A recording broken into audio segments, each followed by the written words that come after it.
Okay, good morning. Today is the 26th day of Kislev. We're on page 91 in the Chayenu.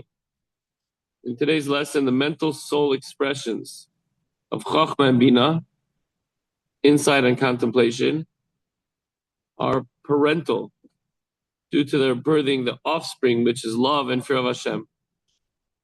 What does this mean? That deep meditation will result in emotion. That was going to teach us that actually intellect rules emotions. Oftentimes we think of it the opposite way around. Follow your heart. No, Tanya explains the exact opposite. When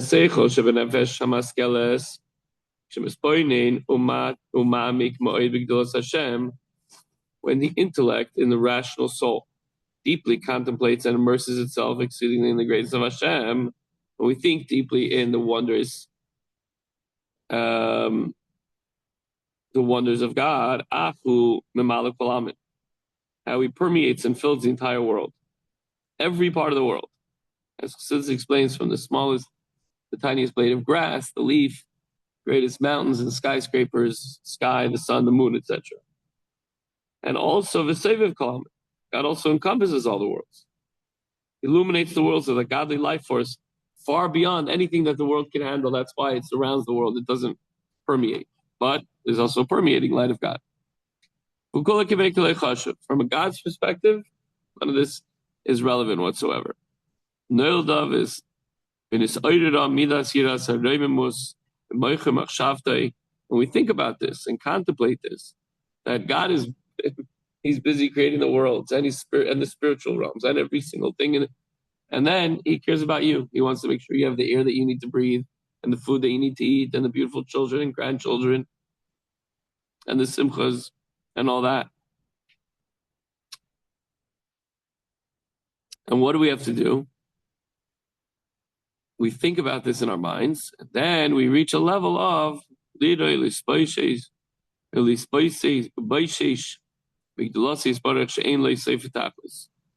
come to a level of fear and awe, and we're humbled before Hashem. We realize that He's worrying about us, and He's so awesomely great. So the fear is going to come together with humility. When one fears, when someone's in a presence of greatness, you're humbled. A person's way smarter than me, way more powerful than me. In front of the Eibishter, we feel humbled. There's a certain dread of Hashem in his heart. This explains how contemplating God's greatness arouses the fear and dread of Hashem, which is an expression of the attribute of Gvura. Next, what does he do next? B'shuv, Slahiv libay ba'ava aza k'dish be'yesh, v'chashika v'chafetza u'tshuka v'nefesh shekeka.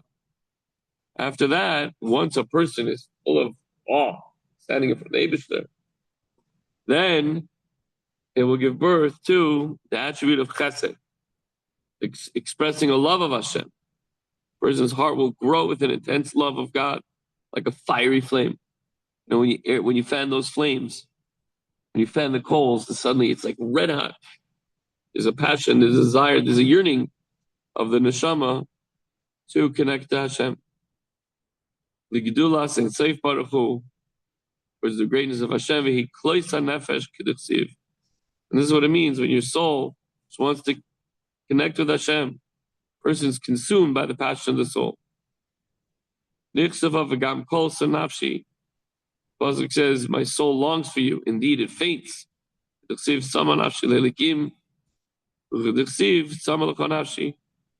soul thirsts for you, and again, my soul thirsts for you. So intense is the love of Hashem for the soul that it's just it's crying out to connect to Hashem.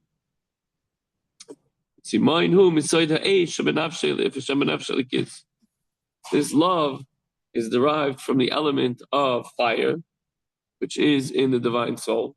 Tivim is nature, so the students of nature affirm so, and so too Eitz Chaim, that the element of fire is in the heart. While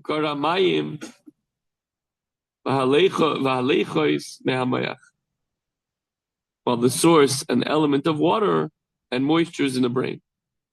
So the element of fire in the heart, that's why we're all passionate about our love for Hashem and passionate about other things also.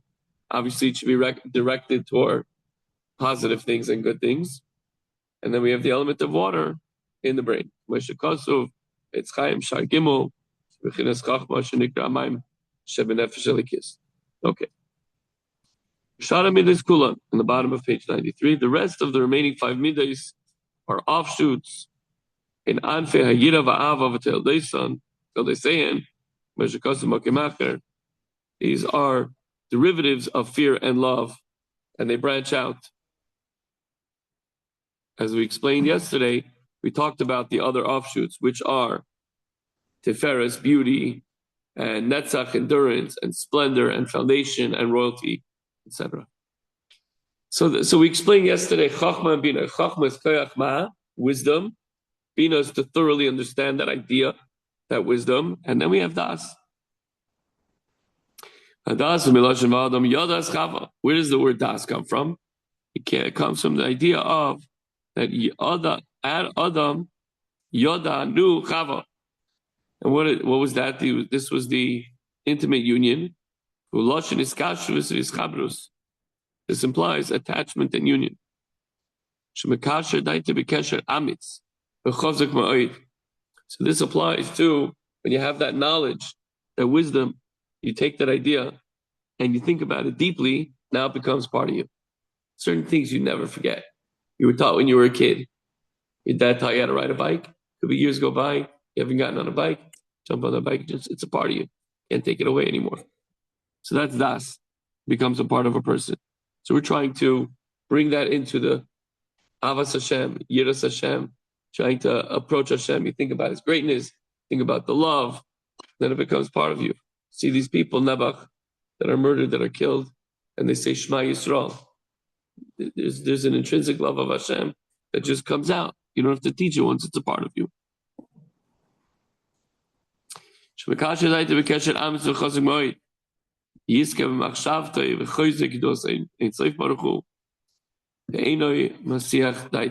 don't even have to think about it.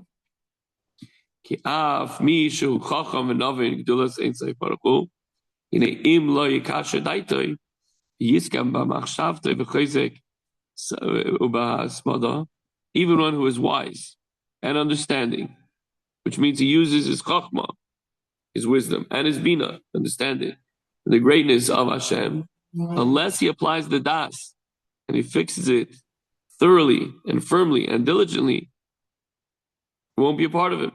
It'll be fleeting. I mean, love while you daven, love while you learn.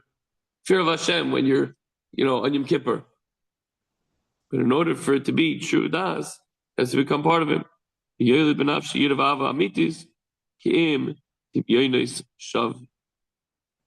will only be vain fantasies. It will only imagine that he fears and loves God.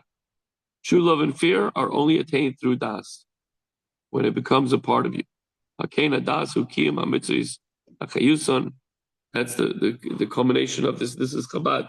Chachma, Bina, Das. Das provides the substance and vitality of the midas, and it's therefore called the mother of the midas, another parent, side by side with Chachma and Bina. Chesed, Gvura, Erush Ava, Vanfeha, V'yira Vanfeha. Comprises Chesed and Gvura. That's to say love with the other midas that are its offshoots and fear with its offshoots. Takeaway for today is Chabad is the code name for the intellectual faculties. Das, Chachma, Bina, and Das.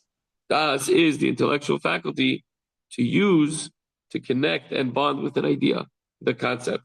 Here we're talking about the concept of Hashem, of loving and fearing God. And when it becomes a part of you, it never leaves you.